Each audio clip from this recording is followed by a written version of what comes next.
Hello again, I am Blunty, and on my desk today may just be the one gaming headset to rule them all. It's called the Syberia Elite, and it started hitting shelves a few weeks back, and it's pretty as hell, isn't it? If the name sounds familiar to the regular viewers here, it's because back in October I reviewed the Syberia V2 Heat Orange headset, and I found it to be a damn nice bit of gear. And the Syberia Elite, as you may imagine the name itself implies rather heavily, knocks everything up another notch or two up the kick-ass scale. So let's start with the design. Well, firstly, I defy anyone to claim that it isn't just simply a very pretty bit of industrial design. It's clean, smooth, and everything from the lush padded earpads to the metal ribs with their smooth matte beaded finish to the padded suspension headband right down to the flat cable to help keep things tangle-free. But the reason I started out this review by suggesting that the Elite may be the one headset to rule them all hangs at the other end of that flat cable. So instead of going to a standard split plug for your PC's discrete headphone and microphone jacks, or to a USB port, or to the combined 3.5mm 4-pole connector, it goes to a simple little connector that won't plug into any device you own. And that is the trick to it, because the Syberia Elite comes with all of the useful connectors. You can go into a USB dongle, which will not only get you the best sound from your PC, but also allow the SteelSeries software to do some nifty tricks, which we'll get back to in a moment. But you can also switch out for the long-standing standard of a discrete split for the headphone and microphone connectors, or you can swap out for the full-pole 3.5mm connection common on Apple and Android smartphones and tablets and Macs, and yes, the PlayStation 4's new headset connector on its controller.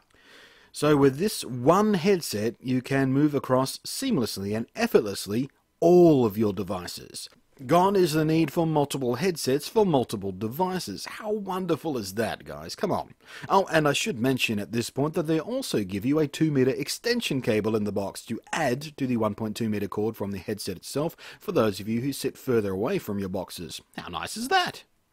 It's got the same style of hideaway microphone boom that I liked about its kid brother, so when you're not talking at things you can squirrel it away nice and tidy, and the Elite looks like a normal set of headphones, which is handy if you want to use these things as your walk-around set for your music and podcasts from your phone and whatnot. There's a rubberized dial on the inner circles of the earpieces. One on the left lets you kill the mic input, and the one on the right gives you volume control. A very subtle and discreet way of bringing this control in while maintaining the lovely lines of the design. And they're also very easy to reach and operate without having to fumble around to try and find a switch or something. There's even an audio output port which will actually let you share the sound across to another set of headphones, which is a bit of genius, really, especially if you enjoy two-player games. No need to find a headphone splitter in that drawer of cables and junk. Just plug your pal's headphones right into yours. The earpads themselves are thick, pillowy soft, and filled with memory foam, so you get a perfect fit and good noise isolation, which helps keep the sound very rich and deep. And it is, by the way, the sound from these things is quite nice. Of course, there's no way for me to actually demonstrate the sound quality for you on a YouTube video, so you'll just have to take my word for it when I say things like the bass is deep and rumbly and thick. The critical ear might call it slightly muddy, but it's not wildly so. The highs are crisp without being too harsh, and the mids are clear and well balanced. And in-game it's a very immersive sound, and they're quite comfortable to wear for long sessions at the controller too. And as for the microphone quality, well, of course, this is the part of the review where I've switched over from my studio mic I usually use for my voiceover work, so you can hear for yourself what the microphone sounds like. And on a scale of 1 to 10, I'd give this a 5, maybe a 6 or so. It's not a microphone I'd use for voiceover work, obviously, but then it was never designed to be a studio mic. So on its own merits, as a game headset mic, it's very clear. The noise cancellation works very nicely. Let me show you here. I will just turn the noise reduction off, and now you're hearing me without the noise reduction. As you can hear, a lot more hiss and stuff. Noise reduction back on, and we're back, and it's nice and clear. But anyway, the point is, it's absolutely past the good enough point for in-game chat, so I've no real complaints to make here. Now, back to those other nifty tricks I mentioned. So, if you're using the Elite with the USB adapter on either your PC or your Mac, some cool ancillary stuff happens. Firstly, there's a little light around the microphone allowing you to see at a glance whether it's on or not, which is kinda groovy.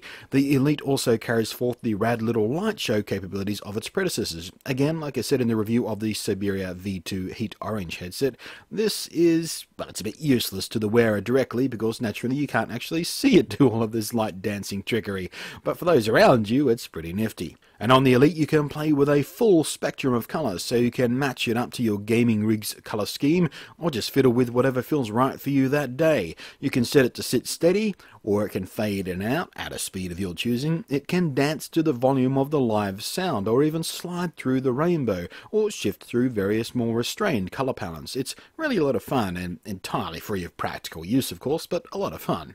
And just like on the V2s, if you're wholly lacking in any sense of playfulness, you can just switch the lights off. But of course the software also lets you adjust more practical matters, like the equalization, including presets and customizable configurations, which you can set up yourself, but there's also EQ options specifically crafted for different game types, or listening options, and of course each of these can be used simply as a starting point for your own tweaks. You can set the level of feedback you get from your own mic, you can adjust the levels of compression and noise cancellation added to the microphone, and you can kick in the Dolby Pro Logic 2X for simulated 7.1 channel surround sound. To put it simply, from a physical and from a software point of view, the Siberia Elites are, without a doubt, the most customizable and flexible headset option I've seen. PC, Mac, smartphones, tablets, Apple or Android, it doesn't matter, PS4, Wii U, 3DS, and any number of similar devices, all with one fantastic sounding headset. Yeah, count me in. And hopefully sometime real soon an adapter will appear to go from the douchebag proprietary connector on the Xbox One's controller, seriously Microsoft, a dick move on that, to go over to a standard headset option. And whichever connection that adapter winds up being, either split or combined inputs, you can probably feel quite confident that these will work just fine on there too, because, well, you've got all the common options, don't you? So that's the end-to-end of the SteelSeries Siberia Elite headset review from me. Hope it's been helpful. I am Blunty, once more very happy to have found gear worth recommending. Thanks for watching, and I'll catch you next time.